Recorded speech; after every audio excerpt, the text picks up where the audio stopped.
change is a constant process. But where the law of nature does not affect and which is beyond change, that is Brahma element. Where nothing can change. It is ever eternal, divine, and it is a conscient, Chaitanya Tattva hai, which is known by various names in various religions. According to Hindu religion, people call it Moksha Dham, where all the souls are in its liberated form. Some call it Nirvana Dham, which is an abode beyond words, beyond sound. Nirvana, Vani nahi, where there is no Vani, no sound.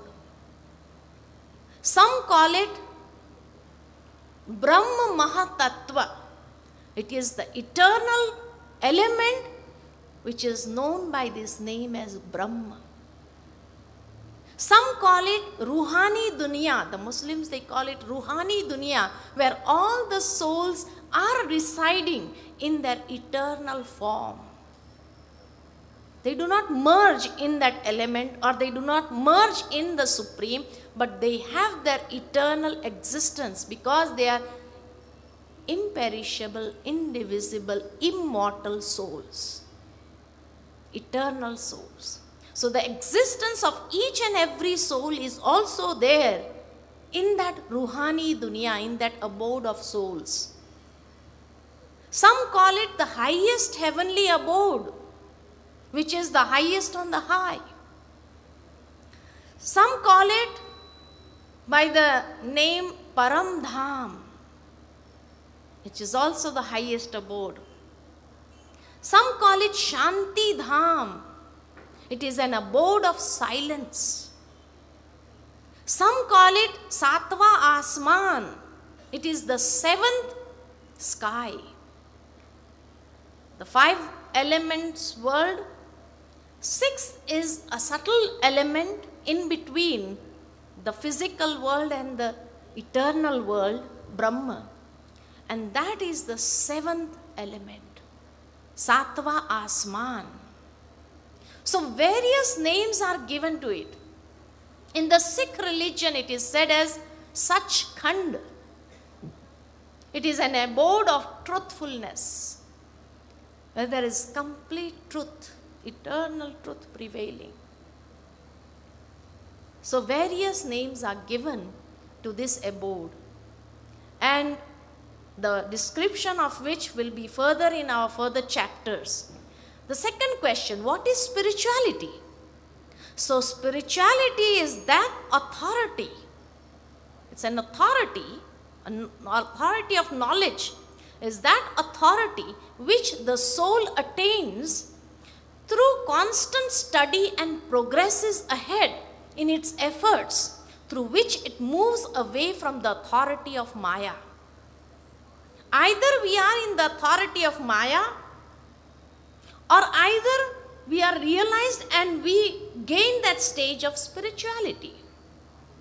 So those who have the authority which the soul attains through constant study of, or we can say constant have wisdom, the study of wisdom, and progresses ahead in its effort, through which it moves away from the authority of Maya. Gradually, he overcomes Maya. That is spirituality, which is beyond religions. The awakening which one gets, that is spiritual. That which is connected with the spirit. So when in Hindi it is said, what is Adhyatma? Adhyatma means, Adhyatma, this word is made up of Adhyayan Dwara Unnati Prapta Karna. Adhyayan of what? Wisdom. Adhyayan. So constant study of what spirit is, what spirituality is. So Adhyayan Dwara Unnati, where there is elevation of the soul. By having constant study of knowledge, the wisdom. That is Adhyatma, and through which the soul gains self-mastery. When the self-mastery is there, then it comes away from the authority of Maya. Maya के अधिपत्य से बाहर आ जाते हैं. Then the third question, what is a positive action? What is Sukarma? So God says, the one who remains beyond the consciousness of body and vices, even while performing actions, is a positive and elevated action. One who remains beyond the consciousness of body. I am doing this. I am doing this charity. And vices, even while performing actions, is a positive and an elevated action. Then the next question, what is the materialistic world? And then he clarifies, materialistic world is this world which is made up of the 5 elements in which nature is constantly transformational. Continuously change is there. So the materialistic world is made up of 5 elements of nature where there is constant change taking place. And then he says, the next question, who is the creator of Yajna? So he says, I am the creator of Yajna, which is symbolic for good actions, where the process of purification takes place. So that is Yajna, which is symbolic for good actions amongst all human beings who become the most elevated deity. And it is only through elevated actions or actions which are connected for the purification of process through which we transform from ordinary human beings to deities, divine beings. So that is why in the other scriptures also it is mentioned, Nar se Narayan. So from an ordinary human being, Nar se Narayan kiye karat na lagi var.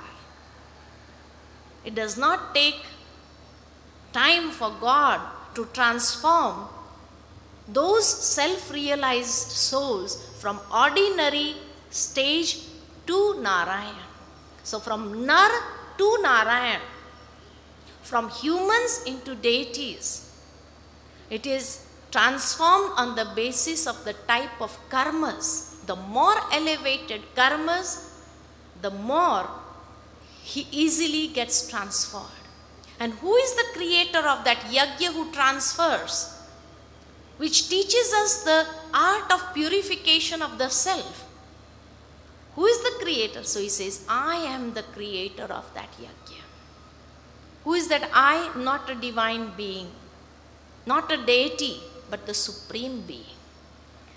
And then the last question, how does one know you through a self-controller at the time of death?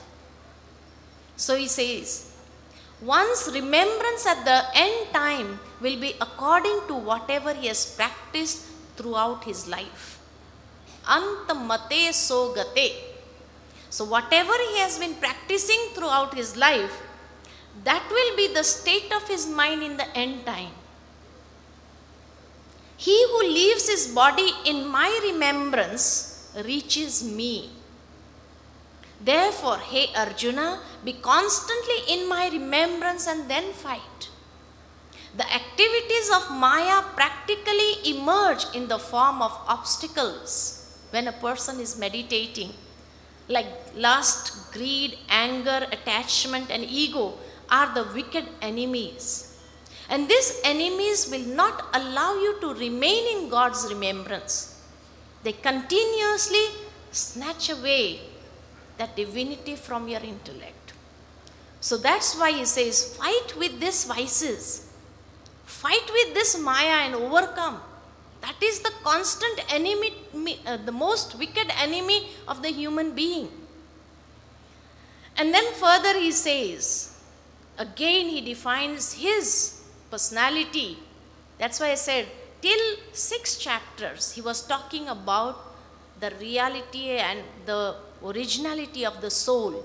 From the 7th chapter onwards, many times, till the 12th chapter, he mentions about the supreme existence in front of Arjuna.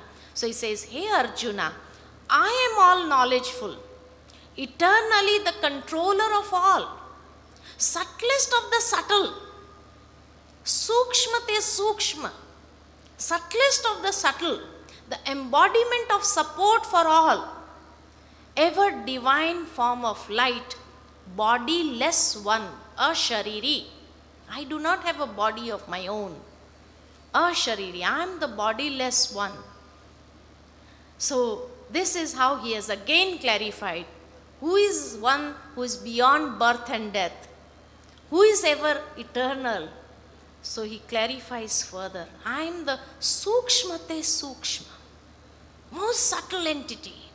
That is why human beings cannot concentrate on that eternal form of God, which is light, the most subtle. And according to geometry, a point is defined as infinite. So infinite in his qualities, infinite light, but a point of light.